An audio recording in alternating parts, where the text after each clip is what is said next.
নজরে কোরআন সূরা ইনফিতার হয়েছে এক নজরে সূরা ইনফিতার। এটি মক্কি যুগের শেষের দিকে নাজিল হয়। এটি ৮২ নম্বর সূরা।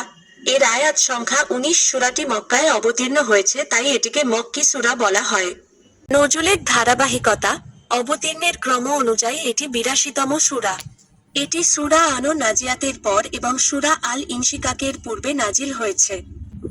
নামের রহস্য, ইনফিতার শব্দের অর্থ বিদীর্ণ হওয়া বা ফেটে যাওয়া। সূরার প্রথম আয়াতে মহাকাশ বিদীর্ণ হওয়া ও গ্রহ নক্ষত্র খসে পড়ার যে বর্ণনা রয়েছে, সেখান থেকেই এর নামকরণ করা হয়েছে। কেন্দ্রীয় বিষয়বস্তু, সেন্ট্রাল থিম, কিয়ামত ও পরকালের বাস্তব চিত্র এবং মেজর থিম: ১. আল্লাহর করুণা, ২. মানুষ সৃষ্টি, ৩. মানুষের কর্মকাণ্ড সংরক্ষণ করে রাখা। সূরার মূল সেগমেন্ট অংশসমূহ। সেগমেন্ট ১, বিদীর্ণ আকাশ, মহাবিশ্বের ধ্বংসের মাধ্যমে কিয়ামতের সূচনার দৃশ্য। সেগমেন্ট ২, মানুষকে সম্বোধন, মানুষকে তার স্রষ্টা, সৃষ্টিগত সৌন্দর্য ও নিয়ামতের কথা স্মরণ করিয়ে দেওয়া। সেগমেন্ট ৩, পরিণতি, আল্লাহর অনুগত ও অবাধ্য মানুষের ভিন্ন ভিন্ন শেষ পরিণতি। সূরার গতিপথ, ঘটনা প্রবাহ। ১. কিয়ামতের কিছু দৃশ্য।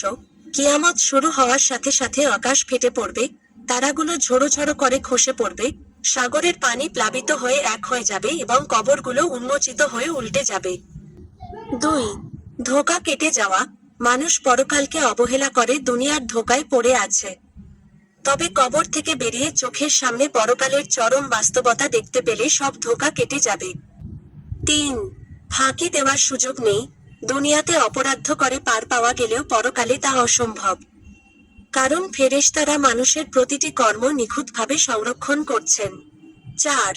ভিন্ন ভিন্ন প্রতিদান, শেষ বিচারের দিন মানুষ দুটি দলে বিভক্ত হবে: সৎকর্মশীল, অনুগত, ও পাপাচারী, অবাধ্য।